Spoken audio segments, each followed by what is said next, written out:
நமது சொந்தங்கள் அனைவருக்கும் வணக்கம். நம்ம இன்றைக்கி எதை பற்றி பார்க்க போகிறோம் பார்த்தீங்கன்னா, சுவையான உருளைக்கிழங்கு சப்பாத்தி குருமா அது எப்படி செய்கிறதுக்கு பற்றி தான் பார்க்க போகிறோம். அதுக்கு முன்னாடி நம்ம சேனலுக்கு நீங்கள் இப்போ தான் புதுசாக வரீங்க, நம்ம சேனலுக்கு கீழே உள்ள சப்ஸ்கிரைப் பட்டனை கிளிக் பண்ணி பக்கத்தில் ஆளுங்கிற ஆப்ஷன் கொடுத்துக்கோங்க. அப்போ தான் போடக்கூடிய புதிய புதிய வீடியோக்கள் உங்களுக்கு வந்து சேரும். வாங்க இதை எப்படி நம்ம செய்யலாம் அப்படிங்கிறத பற்றி பார்க்கலாம். அதுக்கு தேவையான பொருட்கள் என்னென்னு பார்த்தீங்கன்னா, வேக வச்சு எடுத்து வச்ச உருளைக்கிழங்கு, இது பாருங்கள் வேக வச்சு வச்சுருக்கோம். வேக வச்சு எடுத்து வச்ச உருளைக்கிழங்கு, நறுக்கின தக்காளி ஒரு 1.5 தக்காளி நறுக்கிக்கோங்க. இது 3 உருளைக்கிழங்கு, நறுக்கின பெரிய வெங்காயம், 3 பச்சை மிளகாய். இதில் வந்து மிக்சியில் வந்து தேங்காய் நம்ம வந்து ஒரு அரை மூடி திருவி வச்சுருக்கோம். 3 பச்சை மிளகாய் இதில் போட்டு அரைக்கணும். 1 டீஸ்பூன் சோம்பு போட்டுக்கோங்க. கசகசா 1 டீஸ்பூன் போட்டுக்கோங்க. பொட்டுக்கடலை ஒரு 2 டீஸ்பூன் போட்டுக்கோங்க. இதெல்லாம் சேர்த்து மிக்சியில் வந்து நம்ம அரைச்சி ஊற்றணும் குருமாவில். அதுக்கப்புறமா தாளிக்கும் போது இதை பார்த்திங்கன்னா பட்டை ஒரு பீஸு, கிராம்பு ஒரு 4 பீஸ் வச்சுருக்கோம். இது எல்லாத்தையும் நம்ம போட்டு குருமா செய்ய போகிறோம். நல்ல மணமான சுவையான குருமா. அதை எப்படி செய்கிறது அப்படிங்கிறத பற்றி இப்போ நம்ம போய் பார்க்கலாம். நேரடியாக கடாயை வச்சு நம்ம எப்படி செய்கிறத பற்றி பார்க்கலாம் வாங்க. அடுப்பில் வந்து இப்போ கடாயை வச்சுருக்கோம். சட்டி கொஞ்சம் சூடாகட்டும். சட்டி சூடாயிடுச்சு. ஒரு 4 ஸ்பூனு ஆயில் போட்டுக்கோங்க.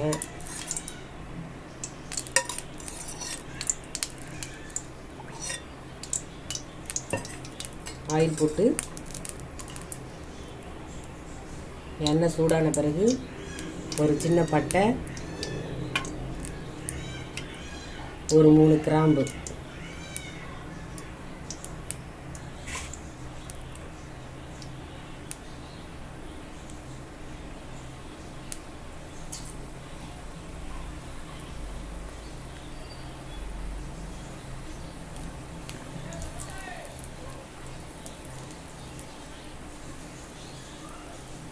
நறுக்கி வச்சிருக்கிற பெரிய வெங்காயம், பச்சை மிளகாய் இப்போ போடுறேன்.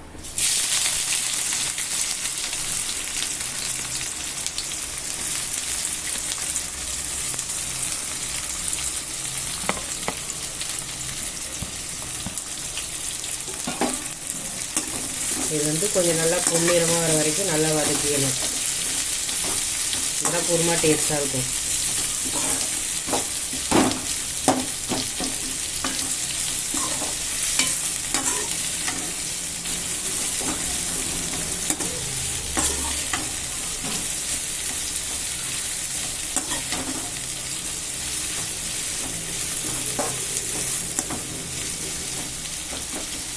இது வதங்கிறதுக்கு வந்து கொஞ்சம் கல் உப்பு சேர்த்துக்கலாம்.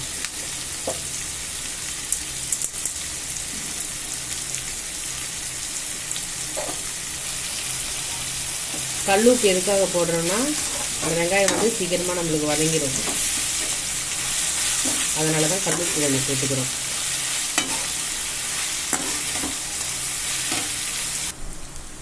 இஞ்சி பூண்டு பேஸ்ட்டு போட வரோம். வெங்காயம் வந்து இப்போ நல்லா பொன்னிறமாக இப்போ நம்மளுக்கு வந்து வதங்கிடுச்சு. அதனால் ஒரு அரை ஸ்பூனுக்கு நம்மளுக்கு தேவையான இஞ்சி பூண்டு எவ்வளோதோ அவ்வளோதான் நாங்கள் போட்டுக்கலாம். நாங்கள் எங்களுக்கு தேவையானது அரை ஸ்பூனு போட்டிருக்கோம். உங்களுக்கு எத்தனை பேருக்கு நீங்கள் செய்வீங்களோ அத்தனை பேருக்கு தகுந்த மாதிரி நீங்கள் போட்டுக்கோங்க. நாங்கள் வந்து ஒரு 8 பேருக்கு சாப்பிட்ற மாதிரி நாங்கள் வந்து இப்போ இதில் போட்டிருக்கோம். இது போட்டு நல்லா அந்த இஞ்சி பூண்டு வாசனை நல்லா போகிற வரைக்கும் நல்லா வதக்கிடுங்க.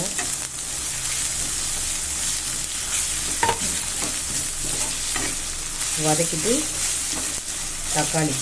தக்காளி வந்து குருமாவுக்கு நிறைய போட்டால் அது டேஸ்ட் இருக்காது. அதனால் பெரிய சைஸு தக்காளி இருந்தால் 1 போட்டுக்கோங்க. சின்னதாக இருந்தால் ஒரு 1.5 தக்காளி போட்டுக்கோங்க.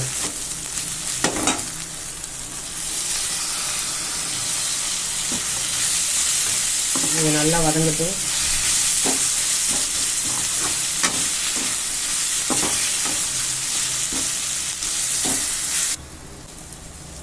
இப்போ வந்து நல்லா தக்காளி வந்து வதங்கிடுச்சு. இப்போ வந்து இதில் வந்து நம்ம அரைச்சி வச்சுருக்கிற தேங்காய், சோம்பு, கசகசா, பச்சை மிளகாய் இதை வந்து இதில் நம்ம வந்து ஊற்றிக்கலாம்.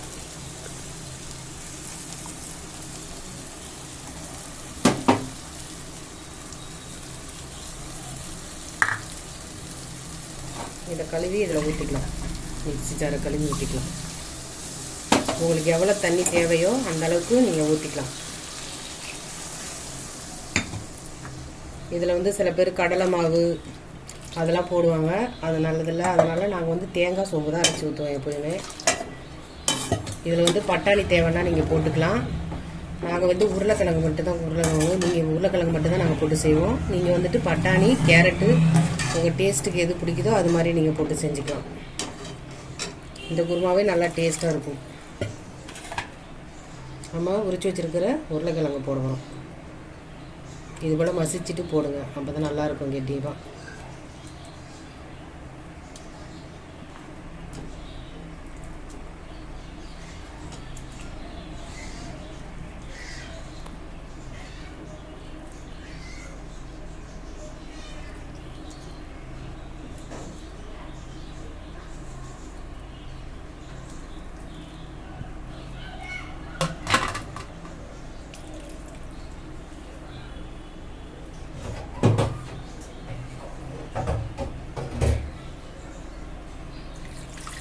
தேவையான அளவு உங்களுக்கு எவ்வளோ தேவையோ, எத்தனை பேர்த்துக்கு நீங்கள் செய்யணுமோ அவ்வளோக்கு தண்ணி ஊற்றிக்கலாம்.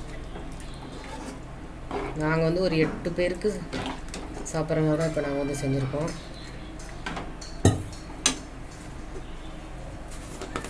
இது தேவையானது மஞ்சத்தூள் சேர்க்க போகிறோம். இப்போ தான் கொஞ்சம் கலராக இருக்கும்.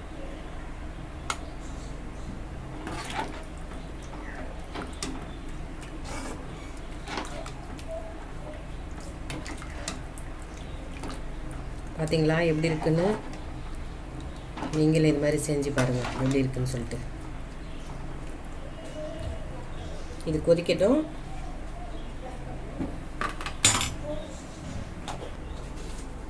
இது நல்லா கொதிச்சு வரட்டும். இப்போ வந்து நம்ம என்னென்ன போட்டு செஞ்சுருக்கோம் அப்படிங்கிறத வந்து திரும்ப ஒரு தடவை பார்த்துடலாம். இதுக்கு வந்து நறுக்குன வெங்காயம், கிழிச்சு வச்ச பச்சை மிளகா, நறுக்குன தக்காளி, திருவி வச்ச தேங்காய், சோம்பு, கசகசா, பொட்டுக்கடலை மற்றும் கிராம்பு, ஏலக்காய், இதெல்லாம் கிராம்பு, ஏலக்காய், பட்டை இதெல்லாமே நம்ம போட்டு செஞ்சுருக்கோம்.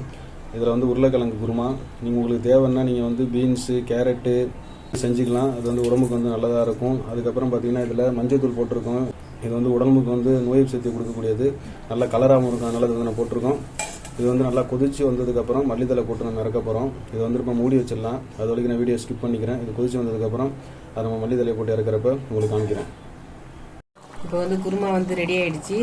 குருமா கொதிஞ்சிருச்சு. குருமா ரொம்ப நேரம் கொதிக்க விடக்கூடாது. ரொம்ப கொதிச்சா டேஸ்ட் போயிடும். இப்போ நம்ம மல்லித்தலை தூவி இறக்க போகிறோம்.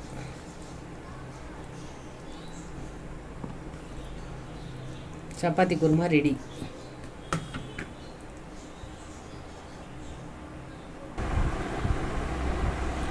சுவையான சப்பாத்தி குருமா வந்து ரெடி ஆயிடுச்சு. மல்லித்தலை போட்டு இறக்கியாச்சு.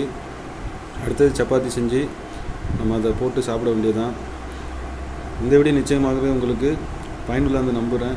இந்த ரெசிபி உங்களுக்கு பிடிச்சிருந்தா நீங்கள் வீட்டில் செஞ்சு சப்பாத்தி, பூரி இது மாதிரி எல்லாமே நீங்கள் செஞ்சு சாப்பிட்லாம். அதுக்கு எல்லாத்துக்கும் ஊற்றி சாப்பிட்டாலுமே நல்லாயிருக்கும். இது மாதிரி செஞ்சு நீங்கள் வந்து வீட்டில் சாப்பிடுங்க. இந்த வீடியோ பிடிச்சிருந்தா லைக் பண்ணுங்கள், ஷேர் பண்ணுங்கள், கமெண்ட் பண்ணுங்கள்.